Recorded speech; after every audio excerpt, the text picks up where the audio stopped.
do an intro about myself. Well, it was funny. I was hosting a live session yesterday when I suddenly saw the suggestion by TikTok to have Jesse join. And I discovered Jesse's profile just one day before. And I thought, you have a very precious and important message for this world. And as I deal a lot with trauma, I also, of course, come to the conclusion that whatever happens which makes people committing crime is based on trauma. And I remember a TikTok of you saying that there was only like one incident or one program in all these 19 years where you had, where you were in prison, where you were actually confronted with the things you did and confronted with where you're coming from. And I really thought, yeah, this is, the American justice system is fucked up. That's what everybody thinks who doesn't live in the US, I imagine. That's like a typical European perspective, what you do there. Also thinking about like having half of the prisoners being black or even more, and just being 80%, 18% of the real population. So there's a lot of fucked up things, I imagine. And I really liked your perspective, how you talked about what you experienced there. And I really think you have an important message. And that's why I also talked with you, and I thought it might be interesting to have another full live together to talk about the justice system, talk about crimes, talk about trauma, talk about how to get over this, how you got over this. And I'm also curious in your process. And yeah, maybe just have a little exchange about this here. Well, thank you. Well, because do you want to tell people a little bit about the work that you do or the specialty that you have? Yeah, I'm happy. I like to advertise myself as I live this radical honesty lifestyle. I also want to be clear about my intentions here. I also hope that I would get new followers, because I saw you have significantly more followers than I do. And I also have like events I like to sell. Like I like to bring people in touch with honesty. I call my work Deep Honesty, which is mainly rooted in radical honesty and trauma therapy. I have another event on Friday, which I like to promote at 10 a.m. Eastern time. And I combine like this honesty work with trauma therapy, with Gestalt therapy, also a little bit with meditation and spiritual stuff if people are into this, or if it opens up, and sometimes also psychosomatic medicine. And I used to be a comedian before I became a full-time therapist. I'm a therapist for 11 years now, but it used to be only part-time work until 2019. Until 2019, I was a comedian. That was my main job for 13 years. And I had a stage partner, and we got into a conflict, which was also based on honesty and some other stuff. And then we split up, and I decided to make the part-time job of being a therapist into my main job. And it was a beautiful thing.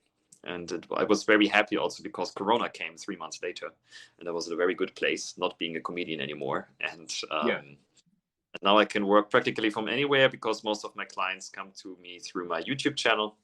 I have a German YouTube channel. And then I started this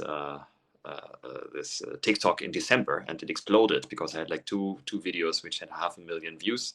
And I was super surprised by all these numbers I suddenly saw. And I was only dreaming about these numbers on my YouTube channel for the last 2 years. And of course, the videos, they have to be short, as it's TikTok, and they have to be a little bit more entertaining. And I found some joy in creating them. And yeah, so much for me. Well, because you managed to have, the thing that got me was your arrogance video. Your video on arrogance came across the screen, and it was not only so informative and incredibly vulnerable, because you didn't just talk about arrogance in other people and how they need to fix it. You talked about addressing the arrogance in ourselves, which is a level of vulnerability and honesty most people don't reach to. In addition to that, you were entertaining, you were informative, it was wonderful. So I really enjoyed that. And that was something that made me I went and immediately followed your page and looked at a bunch of your videos, and I was impressed by that. Now you talked about your YouTube channel, because I've had the same thing. I had this great kind of explosion on TikTok, and it was wonderful to be able to reach more people. But then when I started trying to do longer form videos or longer form interviews, I cannot build up a follower base or a subscriber base on YouTube. I'm having a real struggle with that. And yeah, I can relate to that experience of trying to figure out how do we use this as a platform to, spread a message, to figure out a way to support ourselves, to do all these things while at the same time continue to be honest. And that's why, again, your radical honesty the other day when you said, I'm having egoic thoughts about how I can profit from this, and I'm hoping that we can do something together so that I can gain followers. And I love that. If more people had that radical honesty, I think that it would just make such a huge difference. So I was really grateful for you to be willing to come on here. Yeah, beautiful. I appreciate you for saying all that. So, I would love to get your perspective. One of the big things that I focused on is I attribute the majority of criminality, at least in our country, but I would assume worldwide, to three things: to addiction, to mental health struggles, and to poverty, which are to some degree or another all forms of trauma. Often there's a trauma that initiates a kind of addictive behavior. There's a trauma that is associated with the mental health struggles, and poverty is a trauma in itself. And there really isn't a lot of care. And I think we talked about this yesterday, that if we want justice, the idea of justice, that any kind of focus on vengeance or any kind of focus on punishment is really ignoring the victim and is ignoring the community in which this crime happened. But the idea of healing and accountability is there. So what would your perspective as a trauma therapist be on trying to address the needs of people who are in prison, as well as address the needs of those who are victims of crimes? Yeah, it's a big task. And I would say it has to be addressed from very different angles. First of all, I imagine we need to inform people about trauma. We need to inform people about what kids actually need. And if we speak about trauma, I like to distinguish it at least into two forms of trauma. There's shock trauma on the one side, which is the classical, I don't know, the soldier who comes back from war and he's like traumatized and different and can't function anymore. That's a typical shock trauma. And then there's developmental trauma. Developmental trauma is the traumas we experience while our brains develop. So it's the first 15 years of our lives, mainly, roughly. And we almost all experience some form of developmental trauma because our parents were already traumatized and they give the trauma back to, or they pass it along to their kids, because developmental trauma practically means that your needs as a kid are not met. And that we experience a bullshit education with bullshit values and bullshit learnings and bullshit or toxic values. And parents pass this on to their kids because they don't know better and because they have experience with their parents. So it's actually deeply rooted in society already. And it gets enforced by a society which is bringing challenges to people due to economic challenges or economic big injustices. And I think America is very, very typical representation for really severe injustices on an economical level. Like in Europe, we don't have these very big gaps between rich and poor. Of course, we also have them, but they are somehow a little bit milder because we have a kind of social systems, social security systems, which actually make it possible that nobody in most countries needs to live on the streets, for example. Nobody needs to. Okay. Yeah. Of course, still people do, because organizing, getting all this help can already be too much for people, and then they end up in the streets. But nobody in Europe, in the most countries, needs to live on the streets. Nobody needs to face hunger. And I believe in the US, as far as I'm informed, this is not really true. Like, of course, there's also charity and things where you can find things, but it's definitely harder. And the social system in the United States is, from our perspective, like sometimes ridiculous. Like if we think about that, you started to have health insurance for everybody a couple of years ago, like Europeans would like, seriously? Yeah, like this is unthinkable to us. Yeah? But it's very deep in the American mentality that some things might be communism, or there might be socialism. They always come up with these extremes, like it's either pure communism or pure capitalism, and you don't see the gray zones in between, and you don't see that the solution is always in the middle. Like and there's like capitalist elements we need, and there's some socialist elements we need, and I believe like the mixture in the middle is the healthy thing. And so that would be one thing where I would address what needs to be changed, to have like an economic system which gives people support, gets them out of this severe poverty. Because if we look at crimes and we look at the traumas under them, I imagine it's important to find as much supportive environment for children to grow up as possible. And of course, like from a state perspective, you can only do limited things because the real crimes happen in the families itself, and you cannot really reach the family systems. You cannot reach how kids are being taught or educated or punished, or how their needs are not met there. And there it would need a very like campaigns to make people aware of what actually happens when you beat your child, or when you punish your child with loss of connection, or what else is there. most of us really have no idea what's the healthy way to reach a child. Yeah, and it's a funny way. A friend of mine once said, "It's funny. You need, in order to drive a car, you need a license. You need to take a test. But in order to grow a child, anybody's allowed to do this." Yeah, and of course, it should be that everybody's allowed to grow a kid, but it would be beneficial to, I don't know, really offer courses in education which are trauma informed, to really make people aware of what really happens when they bring certain, and be it just like how to be with emotions. That is, for me, I would say, the most important stuff, that we are usually educated in a way to develop emotional incompetence. Because, for example, when we are emotional as a kid, our parents would give us a candy to stop the emotion, or will tell us, "Oh, look over there, a bird." So they would interrupt emotional experiences. And then when we are grown up, we will be addicted, because we learned, whenever I'm in an emotional experience, some stimulus from the outside needs to get me out of this. And this is like opening the gates for addiction patterns and all this stuff. So this will be like the second field, like informing about education. And the third field, I imagine, would be to bring trauma therapy into prisons for everybody, like, and really make these years there a kind of retreat years to develop. Because as far as I know, you're more just really punished, and punishment itself is usually not really helping. Like, also from a trauma perspective, punishment is not helping. When you tell your kid you will not get ice cream if you did this and this is not bringing the kid anywhere to develop in a positive way. Yeah, and I think punishment cannot be the answer. The answer must be to confront people with their shadows, with their vulnerabilities, to get over their stuff, because this is how you can really change people and bring a better path. And yeah, so that would be my idea, these three fields for that question. So what I love is that you're talking about starting before prison, because that's one of the things I've kind of focused on. Is my experience is largely with the criminal justice system, but I recognize that most people get there because there was a lack before. And if we only treat people once they're in prison, we're kind of missing the larger issue that there's something going on in our society where people aren't getting the support they need. But to be kind of a devil's advocate, you were talking about the European system, and I know you're not saying it's perfect, but you continue to have crime in European countries. So would you say that crime is less severe, or that there's a different approach, or how would you compare crime with the systems that allow for public assistance and allow for support there versus here? Well, I don't have the numbers. I don't have the statistics. I just know, and that's something I believe is true, that wherever the gap between rich and poor is bigger, the crime rate is always bigger. Yeah. Sure.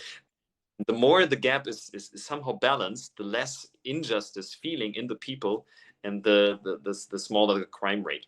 And I imagine it's also valid for Brazil. Like, when I was in Rio or in Brazil, and I saw these super luxury homes being right next to the favelas, that somehow you look at it and you think, of course, that's logical that crimes rise when, like, these imbalances are facing each other so closely. Like, when it's like, yeah, that's really clear that it will evoke anger, or the feeling of not getting your fair share or whatever, and then it will increase crimes. So I imagine this would be one big thing. And then the other thing is, of course, the gun laws. Like, for Europeans, for us, it's unthinkable that you Americans defend your right to have a gun so much. Like, for us, it's like, it's like, really, you look like margins to us when it comes to these discussions. Yeah, and when we hear about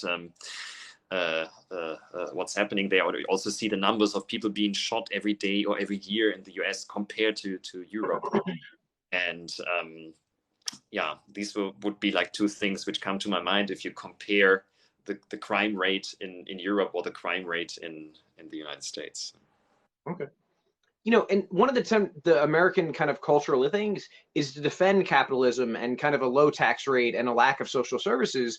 And my own explanation is that it comes from this scarcity complex of not feeling like we have enough, but buying into this American dream that we too can become the rich person on the hill. That's not as possible or not as easy in Europe. And even though the vast majority of people in this country live well below the means of the wealthy, or especially the super wealthy, we're still kind of holding on this dream. And that's why so many people play lottery tickets. And that's why so many people, like the idea of not having to give any more tax dollars, because it gives them the idea that maybe that one day they'll elevate. But it doesn't come from necessarily a rational place. Like I said, it seems to come from this scarcity complex where we are not comfortable and we don't feel secure. So we're looking for some kind of fantasy to get us through the day. And I just think it's horrendous. Whereas when I've talked to a number of Europeans, and I don't think this is universal across Europe, and I don't know enough, but they've basically said, look, I feel comfortable in my job. I feel comfortable in my life. I'm able to have leisure. I'm able to focus on living my life rather than constantly trying to gain resources and gain a sense of security. Yeah, I like how you continuously talk about the lack or the scarcity complex, because this is at the root, I would say, and this is the result of developmental trauma. If you did not experience unconditional love, and if you did not get your needs met, you will always feel, I don't have enough. And then you will, that's the sad thing, you will probably not seek unconditional love, but you will seek goods on the outside, which give you a kind of satisfaction or a kind of security, or this feeling of being compensating the lack. Yeah, like the most normal thing would be, okay, I wasn't loved unconditional, so how can I find unconditional love in this life? But this is not how the brain works. Yeah, the brain works like, okay, I didn't get this, I feel somehow insecure, connections don't feel insecure, don't feel secure, my future feels insecure, so what can I do to somehow feel safe? And then the idea is to look for security in a lot of money, in success, in a lot of friends, in looking good, in having a lot of sex partners or whatever. And this is, of course, the American dream. Like, if you look at the American dream, it's not about feeling safe and connections. It's not about feeling love in your family. It's not about feeling connected to nature. The American dream is about like a Cadillac and being a millionaire and having a penthouse apartment somewhere. The American dream is about compensating things on a superficial level, on the outside level. And I'm just improvising now, like thinking loudly.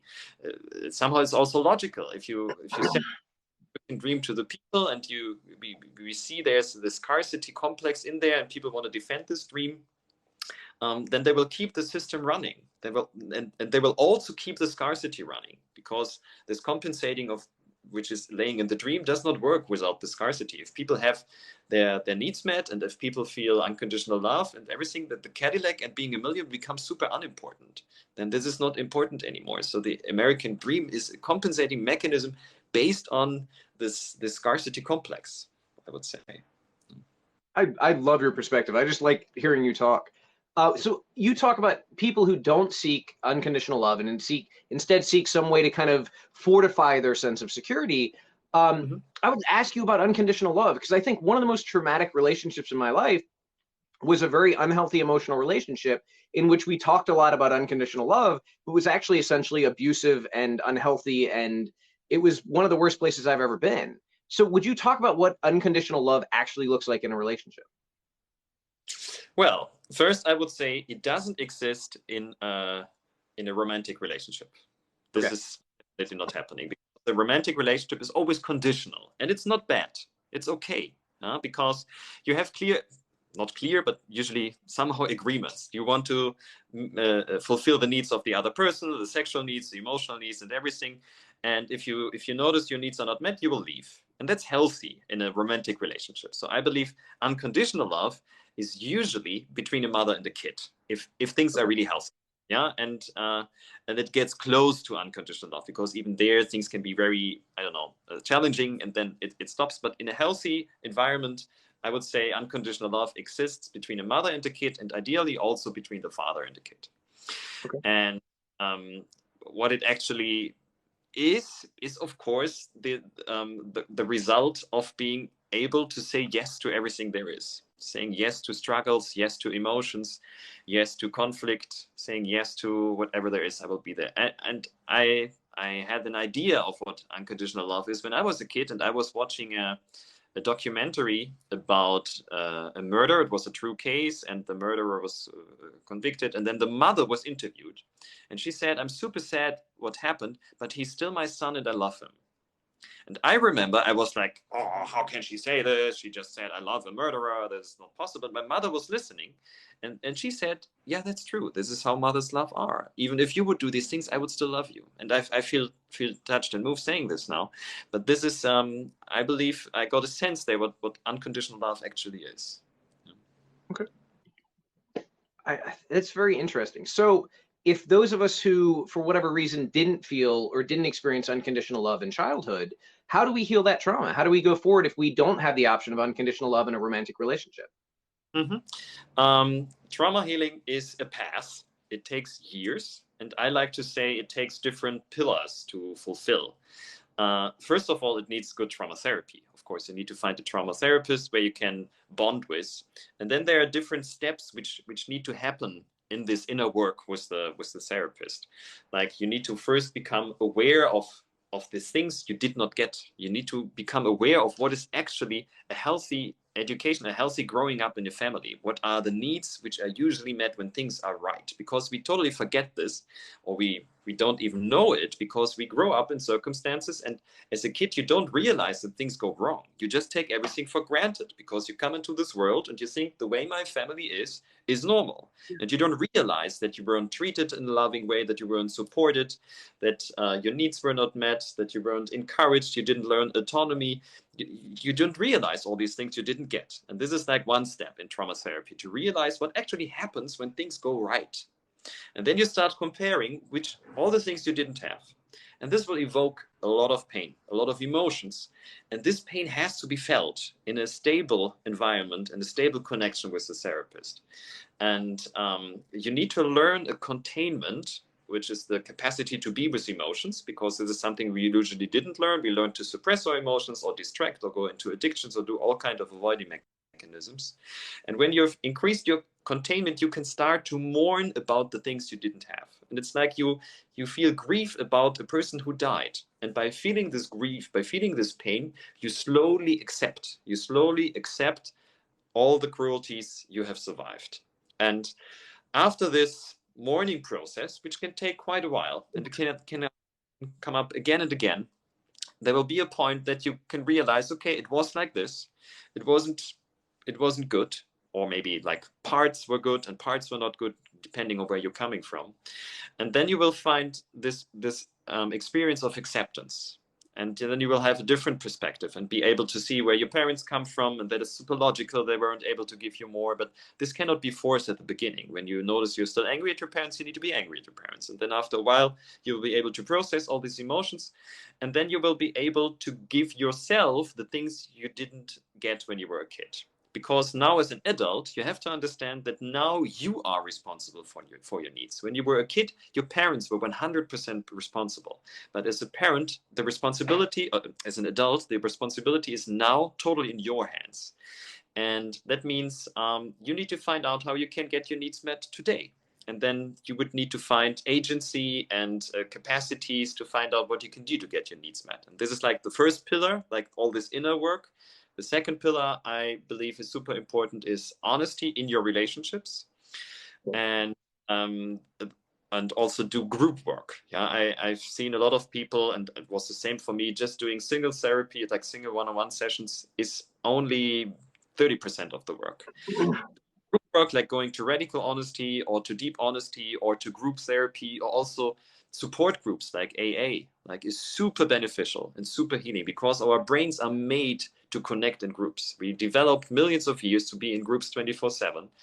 And that's why it's such a different thing to just do one-on-one therapy, or to really show yourself in groups, because then your brain gets the experience, I was seen, I was heard. And that seems to be needed to process an emotion. There's this idea that emotions develop from evolution biology to inform the group about my current state. And that's why it's such a different thing if you cry just for yourself in your bed, or you cry in front of a group and you really notice they listen to me, they heard me, they react, they have other emotional reactions. This is when the brain is willing to relax any kind of emotion 100 times faster.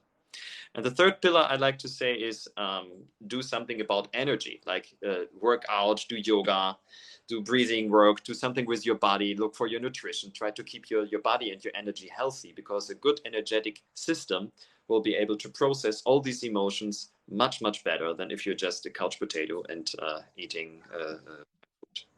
So. I love that.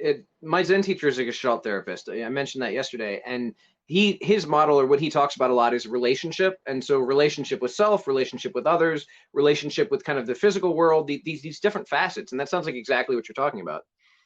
So when we talk about, for example, reforming the criminal justice system or reforming prisons to give people access to these treatments, I mean, what would that look like? Would we have, hundreds of therapists on staff to provide the individual therapy and the group therapy and facilitate this programming? What would that look like, or what does that look like in systems that work? Good question. I don't think that it's like this in Europe. I don't think it's like this in any system. But I imagine like group work, or for example, what AA does would be a first step, because I've never done AA, but I know their program. I've read how they work, and it's already very beautiful, and it's somehow realistic to do it because you don't need big therapists for it. These people can organize it themselves if they've gone through this program. And I believe that would be already a very beneficial first step to allow prisoners, for example, to do these support groups and to open up, to speak about their reality. And there would be other ideas, of course. Like you could also, if you have more funding, you can bring, of course, therapists to prisons and make sure, like I think groups are much more financially easy, and they're also much more transformative. So groups would already be like a great first step to bring this into people. You could also do these partner meditations or group meditations, which are called dyads or honest sharing, which work just like one person is sharing about the here and now for 5 minutes or for 10 minutes. It's also very transformative. Just being honest and sharing what's in you, what's alive in you in the here and now is already a strong therapeutic act. And yeah, I imagine there would be possibilities to organize these things. Okay. I'm just interested because you have a perspective. You speak so eloquently and so comfortably on the topic, which is really nice to see, because it's, you know, the idea of trauma-informed care is like this radical new wave in America, and everybody acts like it's not something that's been around for decades. You also talked about somatic traumatic or somatic care or somatic therapy. Is that something that you could see working in prison, or would you like to touch on that a little bit? Well, I would say good group work or good group therapy, or also radical honesty, deep honesty, always includes somatic awareness. Like this is a little bit the big thing from also from Gestalt and also from trauma therapy, to ask people continuously what's happening in your body right now, and to work with the bodily sensations and reactions, because especially with early traumas, it's often that you don't have memories, you don't remember what was said, because these traumas happened before your mind developed, before you actually understood language, but your consciousness was there. And then your nervous system will give you signals. And working with these signals is a very important part of good therapy work, and just being aware of what's happening in your body and just check in with it. Yeah, for example, now I notice I have some little trembling in my chest. I notice my breath in my stomach, and I notice I'm smiling. And as soon as I do this, I'm slowing down. And it's also funny because often the connection increases then, because it's things which we usually don't share about. And then suddenly like, oh, wow, this is happening in there. Oh, wow. Because in normal conversations, the mind is pretty dominant. And as soon as you check in with your body, or practice somatic awareness or body awareness, things slow down, and you give space for emotions to flow, and other things come up. And it increases connection and slows down the process. I love that. So my entry into all of this, the way I developed a relationship with my Zen teacher, Gestalt therapist, is through meditation, is through the practice of Zen. Do you feel that mindfulness is an essential component of therapy and healing? Do you feel like it can exist without that focus on awareness?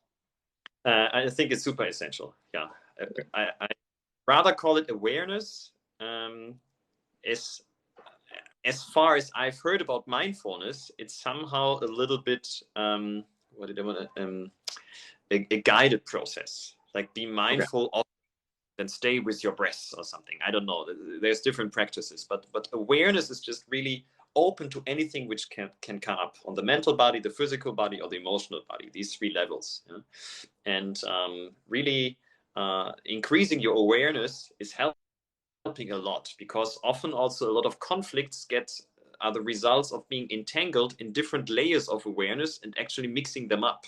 For example, if you over-interpret or you just interpret things, and then you react to your interpretations and you don't react to the things anymore. I like to give this example, like in an honesty class, you would learn to express emotions always based on sensual information. You would say, I'm angry at you for saying you don't want to have pizza with me tonight. But you would not be allowed to say, I'm angry at you for rejecting me, or I'm angry at you for ignoring me, because that's an interpretation that's not what happened.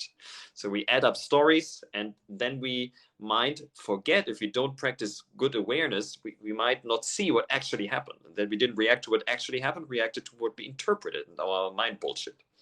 And the idea of Gestalt therapy is get out of your mind, come back to your senses. And you learn this by really having a clear map of your inner processes, of the things you can be aware of.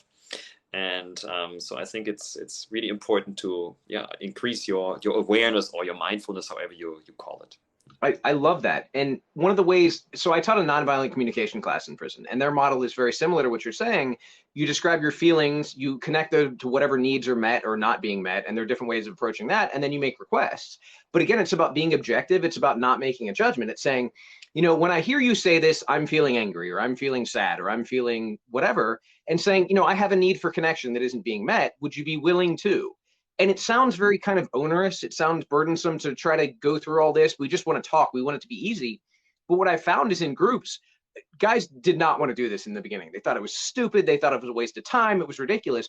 But the actual conversations and the interaction, and like you said, the connection that happened was amazing. And the thing that I loved the most was that it brought people into contact with their bodies without ever having to bring up awareness or mindfulness or meditation or any of these kind of loaded words. Because some people would say, well, I can't meditate, I'm a Christian, I think that's a sin. Or I can't do this because I don't believe in that crap. But just having people come back to their emotions, they noticed. They said, you know, I'm feeling really angry. It feels like my chest is tight, my face is getting hot, my muscles are tight. And it was wonderful to see the transition in the individual as well as in the interaction. So I think that that is possible. And unfortunately, that was a program that I was teaching on my own and not one that was sanctioned by the prison. But I don't know, I just, listening to all this, I'm reminded how much is potential in there, or how much potential is there without the formal structure, if the education is available. Because in prison, there's so much time to just read or do whatever you want, because there is no, well, it's not that there's no structure, there's very little structure. So if we could just give these tools to the people who are kind of natural leaders in prison, there could be this tremendous revolution. And I know this is very idealistic and probably unrealistic, but if we could give these tools to the people who are natural leaders and are kind of inspiring others, who are mentoring others, and that this could be a ripple effect. I'm imagining in having this conversation with you, a different reality or a different way forward, and maybe not one that's as comprehensive as I would like, but one that is actually focused on healing. Because, you know, I'm pushing for legislative reform, I am pushing reform on the official level, but I'm also realistic to know there is this big bureaucratic monster, and there are a lot of cultural issues that may not be addressed. So I'm looking for ways to make an impact or have an impact that may not go through official channels. So if that means figuring out how to, you know, get enough money to send 100 books to 100 guys that I know are going to make a difference, maybe that's the way. And talking to you now is giving me a sense of kind of optimism that I have not felt in a while as I've looked at the kind of ugly realities on the ground. Mm-hmm. Yeah, I'm curious what you mean with leaders in prison. How is that organized? How would you think? So in Virginia, I was very grateful. It is not, a lot of prison systems are based on race or based on gang structure or based on kind of, what is the word? Intentional kind of organization. In Virginia, it's not. It's just kind of groups that naturally emerge. It's almost a kind of more organic social structure. So you have people that come together, and each group, it's not that each group necessarily has a leader, because that structure is kind of looked down upon, but you have people that are more charismatic or more influential than others. You have people that people go to for advice, or people look to for kind of how to behave in a certain situation. And I did a video the other day about watching this gang member cry, just sob, racking tears on the phone when he found out that his mother had died. And this was at a point where I was still very afraid of being vulnerable and afraid of being honest, and felt like I needed to put on this armor to exist in prison. And what I saw was a guy who was very well respected, rather than being strong and tough, admitting his vulnerability. And that was inspiring to me. And that changed the way that I process things. That single event was very transformative for me. So looking at those people who are naturally kind of leaders, who are naturally respected and naturally looked up to, and not in any kind of formal sense, but just the guys who kind of stand out among the crowd, allowing them access to these tools if they're interested, and some wouldn't be, but to not only apply in their own lives, but again, to try to create that kind of concentric ripple effect, I think could be really amazing. Mm-hmm. Yeah, true. And haven't there been attempts before to do this? I mean, yeah, I think that's kind of what my story was. I was one of those people that people on the outside, as well as people on the inside, believed in and gave attention and resources and energy to, so that I could then spread that. And I had to get clean. I had to stop, you know, poisoning myself and kind of like running away from everything that I was feeling. And then I was able to kind of spread that energy to other people, because up until that point, I was collecting. I was a black hole that was just consuming everything around me. And once I got clean and I was able to kind of reflect and be like a nexus for that energy, I was able to make a positive impact in people's lives. But it was kind of an individual thing. It was, my Zen teacher who was a family friend, or it was my mom helping me to go to college, or it was these individual projects. But what if there was a community initiative to identify those leaders, and not on an individual level, but on a mass scale? Let's look at every prison in Virginia. Let's do a poll. Let's find out who the 20 most influential guys in that prison are, and then we can send each of them a textbook if they're interested.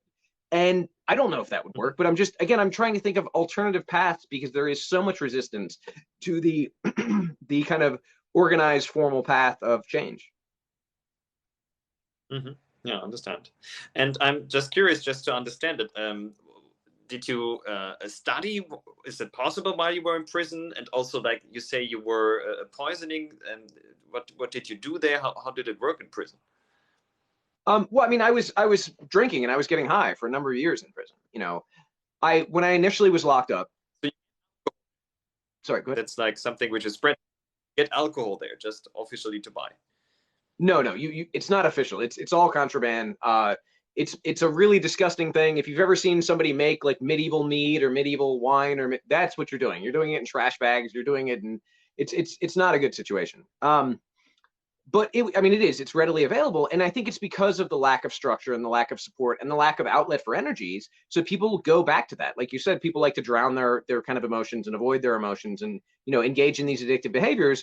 So that creates a great market and a great economy for alcohol, for drugs, for other escape avenues. So by doing that, I failed to progress. I was going to college. I was working on things physically. I was even meditating before I got clean. I had a daily practice. It was very intense. I was very into martial arts. So I was addressing these different facets of my life, but I wasn't addressing the fundamental engagement with myself and with the world. I was kind of trying to do things individually rather than realizing that there has to be a holistic or Gestalt approach. And I know I was going somewhere with that, but I can't remember exactly. But as far as the education, so again, I got a bachelor's degree in psychology while I was inside. It took 15 years. And I don't feel like I learned nearly as much from that college experience as I did from the people around me, the mentors that I had, and then from the people on the outside who shared their wisdom and experience with me. And part of that was experiential. Part of that was, calling my Zen teacher, and after we worked on the koan, or after we worked on whatever we were doing, saying, hey, from your therapeutic perspective, can you help me understand this? Can you help me sit with this? Can you help me get a better grasp on this? How can I move forward with this? And then having those experiences over and over, and then being able to share, it's not necessarily knowledge, but it's kind of a perspective or an approach or an idea with other people. And then again, that idea of the concentric ring, that makes sense. I don't know if that answered your question or not. Yeah, I just get a little bit idea. So there was actually like you had, I was a little bit surprised by this alcohol thing, because I'm like naive maybe there, but I have no idea how these things work there. And also that you were able to get a college degree. Did you actually leave the prison for this, or did you do this always inside? It was all by mail, because there's no internet access to Virginia prisons. So okay. It is literally by mail, write it out by hand, send it in, wait for it to get back. So that the kind of logistics of that, as well as the cost, were the reason that it was so hard to continue and move forward. And by the way, I think that Bandit ate it. I think that I have a very good friend in this talk right now who is an amazing therapist who's now down in Ecuador. And so I'm really glad she's on here. So Kelly, meet Ben, Ben, meet Kelly. It's amazing, these connections. This is a woman that I met while I was in prison, who I was able to meet in person since I've been out, and who is doing amazing, amazing work. So I'm really glad to see all this together. Beautiful. Ben did ate it, yeah? Yep.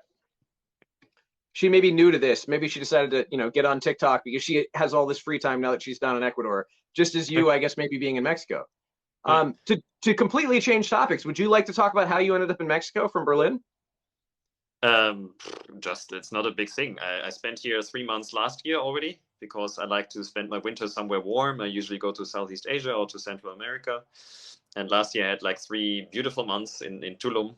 And this year I was first on the other side of Mexico, and now I'm back in Tulum, but I'm probably also going to Guatemala. I'm going to a Joe Dispenza retreat. I do some stuff here, and I work here remotely, so it's really easy, but it's not a big thing. So I mean, that's amazing though. I think that was Kelly's thing is, she was working and she was renting office space, and she was in this very formal therapeutic setting. And then one of the benefits of COVID, if we can call it that, was this awareness and this opening of the idea that, we don't have to do that. We don't have to live in this traditional way. And you talked about people being, maintained in this system of scarcity. I think that's breaking down to a certain degree. And when people ask, well, why aren't people going back to work at, menial jobs or minimum wage jobs? Well, I think people are breaking out of that. They're saying, you know what, I managed to survive. Maybe I don't need to live this way. Maybe there is a different way to go. And so there seems to be this kind of shift in perspective that's happened as a result of COVID. And that, I don't know if that's directly what's allowed you to end up in Mexico, but it's definitely what allowed Kelly to end up in Ecuador. And I'm inspired by that. Mm-hmm. Yeah. Yeah, it's nice. I mean, the weather is nice. It has its pros and cons like every country, but it's beautiful to know that you can practically just organize your life the way you want it and live from anywhere. It's nice. Yeah. My Spanish is quite good. Yo puedo hablar casi todo lo que quiera, pero a veces yo no entiendo cuando la gente tiene un acento muy fuerte. Y sí, pero estoy aprendiendo español desde hace 10 años. Si just ask ¿Hablas español también? Así podemos hacer esta entrevista en español. ¿Qué son las chances en este mundo? Sí. Oh, I'm surprised. Most of Americans I meet here don't speak Spanish. And so I meet a lot the interview I did before this, I had to finish an interview to do this, was an interview with a Spanish language channel in Spain. And so my Spanish was sorely taxed, and I'm kind of exhausted because I have very decent conversational Spanish, but to try to apply that in a very specific setting on criminal justice reform and trauma, I felt very lacking. Oh yeah, okay. I understand. Yeah. It's amazing. I have sometimes difficulties, for example, when I watch Spanish movies. I can only understand them when I see the subtitles. I have difficulties understanding or identifying the words, even though I know most of them. But yeah, it's a tricky language sometimes because they put the words together and then they sound like new words or they are mixed in something, and it's sometimes tricky. So how many languages do you speak, Ben? Well, I would say I'm fluent in German, English, Spanish, and Italian. And I learned a little bit of Thai because I spent a lot of winters in Thailand, and that was a lot of fun. Nicest language I ever learned, because people are super amazed when you speak some sentences, because it just never happens for Westerners to speak their language, and they make a big party when you just say some sentences. And it's a super funny language because it has melodies in the syllables. So there's sentences like my, and that means new wood does not burn. Because the syllable mine can have 5 different melodies and 8 different meanings, and it's funny and challenging, but yeah, I liked it. I remember seeing a video of students learning Cantonese and having to go up and down because the intonation of the word changed the meaning, and it's such a difference. That would blow my mind because I've only been exposed to English and Spanish, and then a few other maybe like Germanic languages. But I applaud your curiosity and your interest in learning. Yeah. It's funny. I'm a little bit more curious if you would be willing to share about your process, how you processed what you did and how you processed the crimes you were condemned for. So I think I lived in a state of kind of emotional shock, that my coping mechanism for most of my life was either to drown feelings away with addictive behavior or to just kind of ignore them and stuff them down. And so then I struggled with shame, because I remember one of the first meaningful conversations I had with a therapist in prison was saying, hey, I'm really struggling because I don't feel guilty. Like, I feel like I should feel more guilty. I feel like I should take more responsibility. I feel like I'm doing something wrong. And she said, well, why don't you just sit with where you are? Like, why don't you just sit with what you're feeling?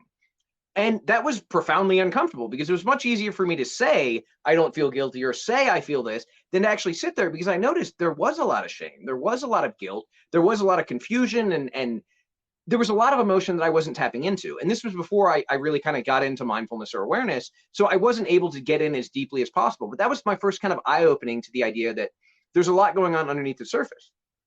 And that as long as I kept moving, and I'm really struggling with this now that I'm out, it is so easy for me to stay constantly stimulated and entertained and engaged and not sit with my feelings. Thank you, by the way, Cass. And not actually process. So it was this slow procedure, or this slow experience of being exposed to different perspectives. And again, the help that I received from people on the outside was far more directly helpful than the help I received from therapists in prison, just because they didn't have the time or the resources. Again, you had amazing people who did amazing work, but had only a few minutes because they spent 90% of their time dealing with the small portion of the population that was seriously mentally ill, trying to keep them from hurting themselves, hurting somebody else, committing some lewd sexual act, or doing one of these things that's kind of more egregious or more acute, and therefore gets all the attention. So I would say that there was... Sorry, how much interactions did you have with therapists? How often per week or per month, or how did it work? So I would get usually an hour a month Mm. Because I started seeing mental health as soon as I got locked up. There was some kind of taboo against going to going to mental health when I first got locked up, and that seems to have shifted slightly. That's something they asked me in the interview earlier. It seems to have shifted. More people are talking about depression and anxiety and addiction, and they weren't doing that when I first got locked up. So there is a cultural shift that's happening that hopefully is representative of a larger cultural shift in society. But yeah, it was that limited interaction, and I had people that I really liked and people that really like had an influence on me. But again, most of that was I called my Zen teacher every week. So for 12 years or 13 years now, we've talked every week. And that has been really a thing to shift, because not only did I have the opportunity to talk to him and discuss whatever koan we were working on, whatever mindfulness practice, he could give me homework. He could say, Jesse, I hear you talking about this. I want you to write about this, or I want you to sit with this. I want to, instead of doing your formal meditation today, I want you to take half an hour and I want you to sit with this feeling and just tell me what comes up. I want you to explore this. And that was helpful because it gave me two things. One, it gave me that kind of connection and support and engagement and kind of drive to move forward. And it gave me a focus for my energy, because I didn't have that. And it was normally my focus was, what can I do out here? What can I do to stay busy, stay stimulated, stay high, stay whatever? Getting that focus that was really pointing me back into myself or pointing me back in a relationship with other people was transformative. Now, even saying all that, there has been a lot of probably trauma and grief that has not fully come to light until I've gotten out, because I always felt this.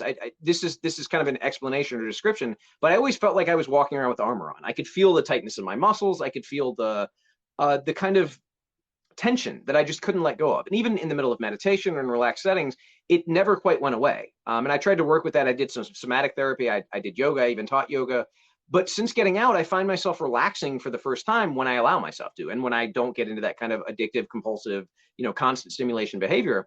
And what I find is that there are pools and pockets of grief that are amazingly unresolved. I will just be walking down the street and just burst into tears. I will see something on TV or something on TikTok and just start shaking, just start kind of releasing whatever kind of, somatic trauma or somatic experience or trapped trauma is there that I wasn't even aware of. Like, I was intellectually aware that it was there, but I'll tap into something, or TikTok has surprisingly been one of the most interesting therapeutic tools, because I never would have imagined this being something that would connect me to meaningful relationships or connect me to a meaningful relationship with myself. But I've had interactions with people who were victims of crimes who said, look, I need to talk to you about this because nobody has listened to me. I need you to hear what I went through.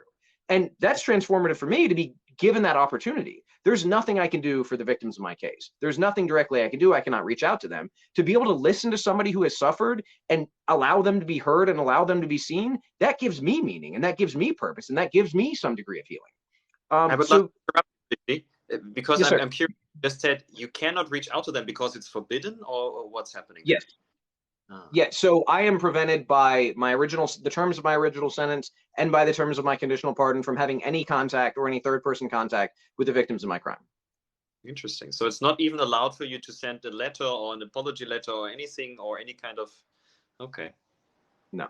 And they're starting, like, we have a pilot program of restorative justice happening in Albemarle and Charlottesville, the city and the town, or the city and the county where I live. But it's only very limited. It's a radical idea in America. It's the idea of actually having people take accountability. The idea of actually having a healing process is almost unheard of here. It's really unfortunate. Now, they do have a system in place because they realize that, some small group of people are going to take advantages, that allows the victim of crime to reach out to a service agency that would then connect them with me to allow some kind of healing process. But it's almost never talked about. And it's almost discouraged. Like, somebody who did the victim impact program in prison talked about the fact that people are afraid to reach out to her to even discuss it, because they're told, oh, you shouldn't do that, or, oh, that, that forgives people, or, oh, that gives people permission to do it again. Or there's this cultural, like, prohibition against actual healing conversations that is so unfortunate. Understand. Oh, that's really sad. Do you sometimes, would you like to reach out? Would you like to have contact, or what would be your intention or your desire? So I have mixed feelings about this. What I did, the best piece of advice I have is that basically on the anniversary of my release every year, I will write a letter to them. It may not be a letter that I send, but it's a reminder. And I did this. I have a letter sitting in my Google Docs file, and I will do that every year as a way of connecting to the history of the pain that I created, as well as kind of the intention toward them. I would not feel justified or okay with reaching out to them if it wasn't something they initiated, because I feel like that can be pulling a Band-Aid off of a wound that they're not ready to deal with, or they don't want to deal with, or they just want to put behind them.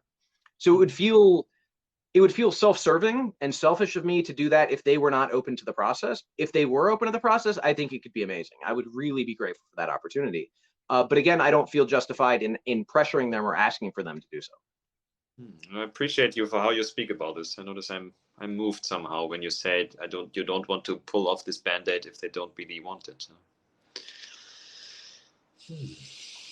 Yeah, and I mean, somebody I see says in the comments, if I was a victim, I think I'd prefer no contact ever. And that's something that I think we need to respect. The statistics for restorative justice are largely that about 90% of people who are victims of crime choose to be a part of the restorative process and are more satisfied with the resolution. But that 10% is not. They're not interested. They don't want to participate. And that has to be their right. We have to respect that autonomy. And there can be this difficult pressure where people say, oh, we need to push restorative justice. This needs to happen. And it's considered such a radical approach, I think, because of those people, because it's not seen as an alternative. It's seen as kind of a mandate. And then it's put in these kind of this false dichotomy of either punitive justice or restorative justice, but nothing in the middle of saying, hey, let's give you the choice. Let's talk about the options. Let's talk about what we can do here. And let's allow you to choose the path that you're going to find most satisfying or most resolving. Mm-hmm. Yeah, makes sense. I understand that. Yeah. Well, Ben, is there anything else you'd like to talk about? Because honestly, I really have to use the bathroom. Well, by me, we could wrap it up here. Maybe you can talk again another day or whatever. And I mean, I don't know if this helped you get any viewers. I don't know if this exposed. I incredibly enjoyed this conversation, and I'm grateful. And I would love to have another one. Yeah. Yeah, and maybe I can just advertise for people who just joined. There's a Deep Honesty event with me on Friday. There's still some spots open. If you like to go on my website or in the profile in the link tree, you find it in upcoming events. It's about honesty, about expressing yourself, about getting over emotions by speaking about them in a certain way with communicative tools. And yeah, I'd be happy if some of you wants to join. I mean, absolutely, Ben. You are I'm really impressed with you. I'm grateful for this, and I definitely hope we can speak in the future. And do you want to do any more promotion right now? Talk about your YouTube or anything else? Well, the YouTube is in German, so okay. That would make. I have an Insta where I have all my live streams where I answer questions of people. Maybe this is interesting to look at that. It's also called Benfromberlins. It's also linked here in my TikTok. And yeah, whatever you want to look at, you will find it. Okay. Well, thank you again, Ben, and I look forward to speaking again soon. Yeah, thank you, Jesse. Have a great day and whatever you do. Ciao, ciao. Bye, everybody.